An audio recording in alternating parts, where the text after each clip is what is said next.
Good morning all. ഞാൻ Ramakrishnan TB, SEBI registered research അനലിസ്റ്റാണ്. ഈ ഓഡിയോ കേട്ടതിന് ശേഷം ഡിസ്ക്ലെയിമർ കൂടി വായിച്ചു നോക്കണമെന്ന് താല്പര്യപ്പെടുന്നു. ഇന്നലെ അമേരിക്കൻ മാർക്കറ്റുകളിൽ സ്ലൈറ്റ് പ്രോഫിറ്റ് ബുക്കിംഗ് കണ്ട ഒരു ദിവസമായിരുന്നു. പക്ഷേ ആപ്പിള്, ടെസ്ല അതുപോലെ തന്നെ മറ്റു പല ടെക്നോളജി സ്റ്റോക്കുകളും പുതിയ ഹൈ ഹിറ്റ് ചെയ്തൊരു ദിവസമാണ്. ആപ്പിള് ഇന്നലെ $247.24 പുതിയ ഓൾ ടൈം ഹൈറ്റ് ചെയ്തിട്ടുള്ളത്. അതോടൊപ്പം തന്നെ ആപ്പിളിൻ്റെ മാർക്കറ്റ് ക്യാപിറ്റലൈസേഷൻ $3.72 ട്രില്യൺ ആയിട്ട് ഉയർന്നിരിക്കുകയാണ്. അതോടൊപ്പം തന്നെ ടെസ്ല പുതിയ റെക്കോർഡ് ഹൈ ഹിറ്റ് ചെയ്തിരുന്നു, $404.8 പെർ ഷെയറാണ്. ഒപ്പം മൈക്രോസോഫ്റ്റ് ഇത്തരത്തിലുള്ള ടെക്നോളജി സ്റ്റോക്കുകളൊക്കെ മുന്നേറിയിരുന്നു. അതേസമയം എൻവിഡിയ താഴെയാണ്. ഇതിന് പ്രധാനപ്പെട്ട കാരണം ചൈനയിലെ എൻവിഡിയയ്ക്ക് എഗൻസ്റ്റ് ആയിട്ടൊരു കേസ് ഫയൽ ചെയ്യുന്ന റിപ്പോർട്ടുകളുണ്ട്. Chinese anti monopoly laws break ചെയ്തെന്നുള്ള ഒരു അലഗേഷനാണുള്ളത്. ഇതിൻ്റെ ഒരു ഇമ്പാക്റ്റ് എൻവിഡിയ സ്റ്റോക്കിൽ ഇന്നലെ കണ്ടിരുന്നു. അറൗണ്ട് 3% താഴെയാണ് ക്ലോസ് ചെയ്തിട്ടുള്ളത്. US ചൈനയ്ക്ക് മേലെ ഏർപ്പെടുത്താൻ പോകുന്ന ഡ്യൂട്ടിക്ക് എഗൻസ്റ്റ് ആയിട്ടുള്ള റിവെഞ്ച് മെഷറായിട്ടാണ് ഇതിനെയൊക്കെ കാണുന്നത്. ഇത്തരത്തിലുള്ള പല ഇഷ്യൂസും അടുത്ത ദിവസങ്ങളിലൊക്കെ വരാനുള്ള ചാൻസസ് ഉണ്ട്. അതിനനുസരിച്ച് ഒരു വൊളാട്ടിലിറ്റി അതാത് സ്റ്റോക്കുകളിലേക്ക് ഉണ്ടായേക്കാം. ഓവറോൾ ഇന്നലെ അമേരിക്കൻ മാർക്കറ്റിലത്തെ വൊളാട്ടിലിറ്റി നോക്കുകയാണെങ്കിൽ S&P 500 വിക്സ് $14.19 ഉയർന്നിരിക്കുകയാണ്. മിനിഞ്ഞാന്നത് 12.77 ആയിരുന്നു. ഇത് ഇൻഡിക്കേറ്റ് ചെയ്യുന്നത് സ്ലൈറ്റ് വൊളാറ്റിലിറ്റി തന്നെയാണ്. അതോടൊപ്പം തന്നെ നാസ്ഡാക്ക് ഇന്നലെ വീണ്ടും പുതിയ റെക്കോർഡ് ഹൈ ഹിറ്റ് ചെയ്തിരുന്നു. അതിനുശേഷമാണ് താഴെ ക്ലോസ് ചെയ്തിട്ടുള്ളത്. 19,872.79 ആണ് പുതിയ റെക്കോർഡ് ഹൈ ഹിറ്റ് ചെയ്തിരുന്നത്. ഒപ്പം നമ്മൾ മറ്റു ന്യൂസ് ഫ്ലോസൊക്കെ നോക്കുകയാണെങ്കിൽ ഇൻഫ്ലേഷൻ ഡാറ്റ വരുന്നത് നാളെയാണ്. അതുവരെ തീർച്ചയായിട്ടും മാർക്കറ്റിലൊരു കോഷ്യസ് അപ്രോച്ച് ആയിരിക്കാം അമേരിക്കയിൽ ഉണ്ടാവാൻ പോകുന്നത്. യൂറോപ്യൻ മാർക്കറ്റുകൾ മിക്സഡ് ആയിരുന്നു. ഇന്നലെ ഏഷ്യൻ മാർക്കറ്റുകളും മിക്സഡ് ആയിരുന്നു. ഇന്ന് മോർണിംഗിൽ ഏഷ്യൻ മാർക്കറ്റുകളെല്ലാം ബെറ്റർ ആയിട്ടാണ് ട്രേഡ് ചെയ്യുന്നത്. ഇതിന് പ്രധാനപ്പെട്ട കാരണം ചൈനീസ് പോളിറ്റി ബ്യൂറോ മെമ്പേഴ്സ് പറയുന്നത് ചൈന വലിയ രീതിയിലുള്ള സ്റ്റിമുലസ് ആണ് 2025 അനൗൺസ് ചെയ്യാൻ പോകുന്നതാണ്.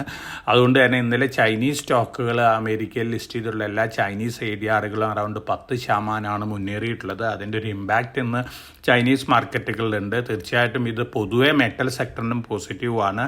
ഇന്നലെ മെറ്റൽസൊക്കെ പോസിറ്റീവായിട്ടാണ് ക്ലോസ് ചെയ്തിട്ടുള്ളത്. ഇന്ന് മോർണിംഗിലും പോസിറ്റീവായിട്ട് തന്നെയാണ് ട്രേഡ് ചെയ്യുന്നത്. നമ്മളിനി ഇന്ത്യൻ മാർക്കറ്റ് സിറ്റുവേഷൻ നോക്കുകയാണെങ്കിൽ ഇന്നലെ നമ്മുടെ മാർക്കറ്റ് സ്ലൈറ്റ്ലി വീക്കായിട്ടാണ് ക്ലോസ് ചെയ്തത്. പക്ഷേ അഡ്വാൻസ് ഡിക്ലൈൻ റേഷ്യോ നോക്കുകയാണെങ്കിൽ അഡ്വാൻസസ് ആണ് കൂടുതൽ. മാർക്കറ്റ് സെൻറ്റിമെൻറ്റും ബ്രെഡ്ത്തൊക്കെ പോസിറ്റീവാണ്. അതുകൊണ്ട് തന്നെ നമ്മൾ ഇന്ന് എക്സ്പെക്റ്റ് ചെയ്യുന്നത് ഒരു പോസിറ്റീവ് ഓപ്പണിംഗ് ആണ്. പോസിറ്റീവ് സെൻറ്റിമെൻറ്റും കൂടിയാണ് ഇന്ത്യൻ മാർക്കറ്റിൽ. ഒപ്പം ഉക്രൈനും റഷ്യയും തമ്മിൽ ഒരു സെറ്റിൽമെൻറ്റ് വരുന്നുള്ള റിപ്പോർട്ടുകളൊക്കെ വരുന്നുണ്ട്. തീർച്ചയായിട്ടും ഈ ന്യൂസുകളെല്ലാം തന്നെ ഗ്ലോബൽ മാർക്കറ്റുകൾക്ക് പോസിറ്റീവാണ്. ഒപ്പം നമ്മൾ കമോഡിറ്റി പെർഫോമൻസ് നോക്കുകയാണെങ്കിൽ ഗോൾഡ് ഇന്ന് മോർണിംഗിൽ ബെറ്റർ ആയിട്ടാണ് ട്രേഡ് ചെയ്യുന്നത്. അതോടൊപ്പം തന്നെ സിൽവർ ബെറ്റർ ആയിട്ടാണ് ട്രേഡ് ചെയ്യുന്നത്. കോപ്പർ ബെറ്റർ ആയിട്ടാണ് ട്രേഡ് ചെയ്യുന്നത്. ബ്രന്റ് ക്രൂഡ് ഓയിൽ സ്ലൈറ്റ്ലി വീക്കായിട്ടാണ് ഇന്നലത്തെ പ്രൈസായിട്ട് കമ്പയർ ചെയ്യുമ്പോൾ ട്രേഡ് ചെയ്യുന്നത്. അപ്പോൾ തീർച്ചയായിട്ടും ഒരു പോസിറ്റീവ് സെൻറ്റിമെൻ്റ് ആണ് എന്ന് നമ്മൾ ഇന്ത്യൻ മാർക്കറ്റിൽ എക്സ്പെക്ട് ചെയ്യുന്നത്. അതോടൊപ്പം തന്നെ RBI പുതിയ ഗവർണർ വരികയാണ്. ഗവൺമെൻറ് ഇന്നലെ പുതിയ ഗവർണറുടെ നെയിം അനൗൺസ് ചെയ്തിട്ട് നാളെ അദ്ദേഹം ചാർജ് എടുക്കും. സഞ്ജയ് മൽഹോത്ര എന്ന് പറയുന്ന ഇപ്പോഴത്തെ റവന്യൂ സെക്രട്ടറി ആണ്. വളരെ പോസിറ്റീവായിട്ട് ബിസിനസ് കോർപ്പറേറ്റ് സെക്ടറിനോടൊക്കെ പ്രതികരിക്കുന്ന ഒരാളാണ്. അതുപോലെ തന്നെ ഇൻട്രസ്റ്റ് റേറ്റ് കുറയ്ക്കണം എന്ന് വാദിക്കുന്ന ഒരാളായിട്ടാണ് ഇദ്ദേഹം അറിയപ്പെടുന്നത്. അതുകൊണ്ട് തന്നെ ഇന്ന് മാർക്കറ്റ് പൊതുവെ പോസിറ്റീവായിട്ട് റിയാക്ട് ചെയ്യാനാണ് ചാൻസസ്, പ്രത്യേകിച്ച് ബാങ്കിങ് സ്റ്റോക്കുകൾ ഈ അപ്പോയിൻമെൻറ്റിനോട്. തീർച്ചയായിട്ടും ഇതും ഒരു പോസിറ്റീവ് സെൻറ്റിമെൻറ്റ് ഇന്ത്യൻ മാർക്കറ്റിലുണ്ട്. ഇനി നമ്മൾ സ്റ്റോക്ക് സ്പെസിഫിക് ആയിട്ടുള്ള ന്യൂസ് ഫ്ലോസ് നോക്കുകയാണെങ്കിൽ ട്രൈഡൻ്റ് 3,000 കോടി രൂപയുടെ ഒരു ഇൻവെസ്റ്റ്മെൻറ്റ് വരികയാണ്. ടെക്സ്റ്റൈൽ സെക്ടറിലാണ് മധ്യപ്രദേശിൽ. ഒപ്പം റെലിഗെയർ നമ്മുടെ തന്നെ സ്ട്രോങ് പിക്കുകളിലൊന്നാണ് റെലിഗെയർ. ഡാബർ ഫാമിലിക്ക് 26% അക്വയർ ചെയ്യാനുള്ള പെർമിഷൻ സെബി കൊടുത്തിട്ടുണ്ട്. അപ്പോൾ ഇത് അക്വയർ ചെയ്ത് കഴിഞ്ഞാൽ മെജോറിറ്റി സ്റ്റേക്ക് ഡാബർ ഗ്രൂപ്പിൻ്റെ കയ്യിലാവും. അതോടൊപ്പം തന്നെ ഒരു വർഷത്തിനുള്ളിൽ ഡാബർ ഗ്രൂപ്പിൻ്റെ അണ്ടറിലുള്ള എല്ലാ NBSകളിലും റെലിഗെയറിലും മെർജ് ചെയ്യുന്നൊരു കണ്ടീഷനുണ്ട്. റെലിഗെയറിനെ സംബന്ധിച്ച് വളരെ പോസിറ്റീവായിട്ടുള്ള ന്യൂസാണ്. തേജാസ് നെറ്റ്വർക്ക് 3 ഇയർ ഓർഡർ കിട്ടിയിട്ടുണ്ട്. ടെലികോം എക്യുപ്മെൻറ്റുകൾ 4G 5Gക്ക് വേണ്ടിയുള്ള എക്യുപ്മെൻറ്റുകൾ സപ്ലൈ ചെയ്യാൻ വോഡാഫോൺ ഐഡിയയിൽ നിന്നാണ്. തേജസ് വളരെ പ്രോമിസിംഗ് ആയിട്ടുള്ള ഒരു ടെലികോം സർവീസ് പ്രൊവൈഡറും കൂടിയാണ്. മെട്രോപൊളിറ്റൻ ഹെൽത്ത് കെയർ ഒരു അക്വിസിഷൻ നടത്തിയിട്ടുണ്ട്. സ്പെഷ്യാലിറ്റി ക്യാൻസർ ഡയഗ്നോസ്റ്റിക് പ്ലെയറാണ് കോർ ഡയഗ്നോസ്റ്റ്. പോസിറ്റീവ് ന്യൂസാണ് മെട്രോപോളിസിനെ സംബന്ധിച്ച് നോക്കുകയാണെങ്കിൽ. പോസിറ്റീവ് ന്യൂസ് ലോസുള്ള മറ്റ് കമ്പനികൾ power finance corporation, Tata power, Adani port, NHPC, അതോടൊപ്പം തന്നെ വാല്യൂ ഫോർജ് പുതിയ പ്രൊഡക്റ്റുകൾ ലോഞ്ച് ചെയ്യുകയാണ്. എയറോസ്പേസ് സെക്ടറിലേക്കും പിന്നെ റെയിൽവേസ്, ഡിഫൻസ് സെക്ടറിലേക്കാണ്. വാല്യൂ ഫോർജിനെ സംബന്ധിച്ച് പോസിറ്റീവ് ആണ്. ഇനി ഒരു പെന്നി സ്റ്റോക്കിൻ്റെ റൈറ്റ്സ് ഇഷ്യൂ നടക്കുന്നുണ്ട്. BSEയിലാണ്. NHC ഫുഡ് എന്നാണ് ഈ കമ്പനിയുടെ പേര്. ₹1 റൈറ്റ്സ് ഇഷ്യൂ നടക്കുന്നത്. 2.87 രൂപ പെർ ഷെയറാണ് ഇപ്പോൾ മാർക്കറ്റിൽ നടക്കുന്നത്. അപ്പോൾ റിസ്ക് എടുക്കുന്ന കുറേ ഇൻവെസ്റ്റേഴ്സൊക്കെ ഉണ്ട്. അവർക്കൊന്ന് കൺസിഡർ ചെയ്യാവുന്ന ഒരു സ്റ്റോക്കാണ്. റിസ്ക് എടുക്കാനായിട്ട് താല്പര്യമുണ്ടെങ്കിൽ ഇതിൻ്റെ റൈറ്റ്സ് എൻടൈറ്റിൽമെൻറ്റ് ഒരു പക്ഷേ കിട്ടിയേക്കാം BSEയിൽ നിന്ന്. ഡാറ്റാമാറ്റിക്സ് ഗ്ലോബൽ സർവീസസിൻ്റെ സബ്സിഡിയറി ഒരു പുതിയ അക്വിസിഷൻ നടത്തേണ്ട ഡാറ്റാമാറ്റിക്സ് സർവീസസിനെ സംബന്ധിച്ച് ഇത് പോസിറ്റീവ് ആയിട്ടുള്ളൊരു ന്യൂസാണ്. ബജാജ് ഫിൻസർവിൻ്റെ അണ്ടറിലുള്ള അൺലിസ്റ്റഡ് ഇൻഷുറൻസ് കമ്പനികളുടെയൊക്കെ പ്രീമിയം കളക്ഷൻ വളരെ പോസിറ്റീവാണ്. അപ്പോൾ ബജാജ് ഫിൻസർവിനെ സംബന്ധിച്ച് പുതിയ ഒരു പോസിറ്റീവ് ഇമ്പാക്റ്റ് ഉണ്ടാക്കുന്ന ഒരു ന്യൂസാണ്. അതോടൊപ്പം തന്നെ ടോറൻ പവറിൻ്റെയൊക്കെ QIP ഉണ്ടായിരുന്നു. 4 times ഡിമാൻഡ് വന്നിരിക്കുന്നത്. ടോറൻ പവറിനെ സംബന്ധിച്ച് പോസിറ്റീവാണ്. അതോടൊപ്പം തന്നെ മറ്റു ന്യൂസ് ഫ്ലോസ് നോക്കുകയാണെങ്കിൽ ഗവൺമെൻറ് ഒരു പക്ഷേ പല സ്റ്റീൽ പ്രൊഡക്റ്റുകളുമേലും ഇമ്പോർട്ട് ചെയ്യുന്ന സ്റ്റീൽ പ്രൊഡക്റ്റുകളുമേലും ആൻറ്റി ഡംപിങ് ഡ്യൂട്ടി ഏർപ്പെടുത്താനുള്ള നീക്കമുണ്ട്. പൊതുവെ അത് സ്റ്റീൽ സെക്ടറിനെ സംബന്ധിച്ച് പോസിറ്റീവാണ്. അഡാനി ഗ്രൂപ്പ്, നൊമുറ ജാപ്പനീസ് ഇൻസ്റ്റിറ്റ്യൂഷനാണ് നൊമുറ പറയുന്നത് ഇന്ത്യയിലെ ഏറ്റവും അട്രാക്റ്റീവായിട്ടുള്ള കോർപ്പറേറ്റുകളിലൊന്ന് അഡാനിയാണ്. ഇൻവെസ്റ്റ് ചെയ്യാനായിട്ട് ഏറ്റവും അട്രാക്റ്റീവ് എന്നാണ് നൊമുറ പറയുന്നത്. US അലിഗേഷൻ ഉണ്ടായതിന് ശേഷം നൊമുറ വളരെ പ്രോമിസിംഗ് ആയിട്ടുള്ള റിപ്പോർട്ടുകളാണ് അഡാനി ഗ്രൂപ്പിനെ സംബന്ധിച്ച് പുറത്തു വിട്ടുകൊണ്ടിരിക്കുന്നത്. പോസിറ്റീവായിട്ടുള്ള ഒരു ന്യൂസാണ്. ഭാരത് ഇലക്ട്രോണിക്സ് 634 കോടി രൂപ ഓർഡർ ബാഗ് ചെയ്തിട്ടുണ്ട്. ആകാശ് മിസൈൽസിൻ്റെ AMCക്ക് വേണ്ടിയാണ്. അപ്പോൾ ഈ വർഷം 8,828 കോടിയുടെ ഓർഡറാണ് ഈ വർഷം മാത്രം ഭാരത് ഇലക്ട്രോണിക്സ് നേടിയിട്ടുള്ളത്. ഭാരത് ഇലക്ട്രോണിക്സിനെ സംബന്ധിച്ച് പോസിറ്റീവായിട്ടുള്ളൊരു ന്യൂസാണ്. ഒപ്പം നമ്മൾ മറ്റു ന്യൂസ് ഫ്ലോസൊക്കെ നോക്കുകയാണെങ്കിൽ JSW സ്റ്റീലിൻ്റെ പ്രൊഡക്ഷൻ ഡാറ്റയൊക്കെ വന്നിരുന്നു. നവംബറിലത്തെ ബെറ്റർ ദാൻ എക്സ്പെക്റ്റേഷൻസ് ആണ്.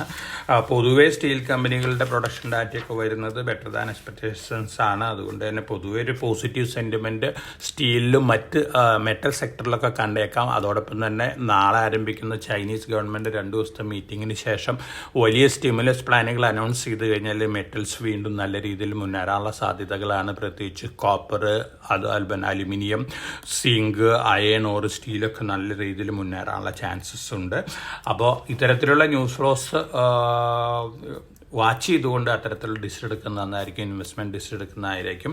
ഇനി നമ്മൾ SME സെഗ്മെൻറ്റ് IPO നോക്കുകയാണെങ്കിൽ ഇന്ന് ഓപ്പൺ ചെയ്യുന്ന BSE SME IPO കൊണ്ട് ടോസ് ദ കോയിൻ വളരെ കുറവ് ക്യാപിറ്റലേ ഉള്ളൂ. കിട്ടുകയാണെങ്കിൽ നല്ല ലിസ്റ്റിംഗ് ഗെയിം കിട്ടാൻ സാധ്യതയുണ്ട്. 182 രൂപയാണ് ഇഷ്യൂ പ്രൈസ് വരുന്നത്. 600 മാർക്കറ്റിലോട്ട്. അതോടൊപ്പം തന്നെ നമ്മൾ സജസ്റ്റ് ചെയ്തിരുന്ന Dhanalakshmi crop NSE SME IPO first day തന്നെ 18.98 times ഓവർ സബ്സ്ക്രിപ്ഷൻ. 55 രൂപയാണ് അപ്പർ പ്രൈസ് ബാൻഡ്. നാളെയും കൂടിയുണ്ട്. ലാസ്റ്റ് ഡേ നാളെയാണ്. ഒപ്പം ജംഗിൾ ക്യാമ്പ്സ് അതും BSE SME IPO ആണ്. 72 രൂപയാണ് ഇഷ്യൂ പ്രൈസ്. 1600 അതിൻ്റെ മാർക്കറ്റിലോട്ട് വരുന്നത്. ഇന്നും ഓപ്പൺ ചെയ്യാണ്. മറ്റന്നാളാണ് അവസാനിക്കുന്നത്. ഈ IPOകളിലും ലിസ്റ്റ് ചെയ്ത് കിട്ടുകയാണെങ്കിൽ നല്ല ലിസ്റ്റിംഗ് ഗെയിൻ കിട്ടാൻ സാധ്യതകളുണ്ട്. അതോടൊപ്പം തന്നെ ഇൻ്റർനാഷണൽ ജെമോളജിക്കൽ ഇൻസ്റ്റിറ്റ്യൂട്ടിൻ്റെ IPO upper price band 417 fix ചെയ്തിട്ടുള്ളത്. ഇത് ഓപ്പൺ ചെയ്യാൻ പോകുന്ന ഡിസംബർ 13 നല്ലൊരു IPO ആണ്. ലിസ്റ്റിംഗ് ഗെയിൻ കിട്ടാൻ സാധ്യതയുള്ള ഒരു IPO ആണ്. ഒപ്പം മോബിക്വിക്ക് നല്ലൊരു IPO ആണ്. ഫിൻടെക് രംഗത്തുള്ള ഒരു IPO ആണ്. 279 രൂപയാണ് ഇഷ്യൂ പ്രൈസ് വരുന്നത്. നല്ല ലിസ്റ്റിംഗ് ഗെയിൻ കിട്ടാൻ സാധ്യതയുള്ള ഒരു IPO ആണ്. നാളെയാണ് ഓപ്പൺ ചെയ്യുന്നത്. 13-ാം തീയതിയാണ് ഇത് ക്ലോസ് ചെയ്യുന്നത്. ഇതൊക്കെയാണ് മാർക്കറ്റ് റിലേറ്റഡ് ന്യൂസ് ഫ്ലോസ്. അതോടൊപ്പം തന്നെ SME IPO നമ്മൾ സജസ്റ്റ് ചെയ്തിരുന്ന എമറാൾഡ് ടയേഴ്സ് ഇന്നലെ ക്ലോസ് ചെയ്തിരുന്നു.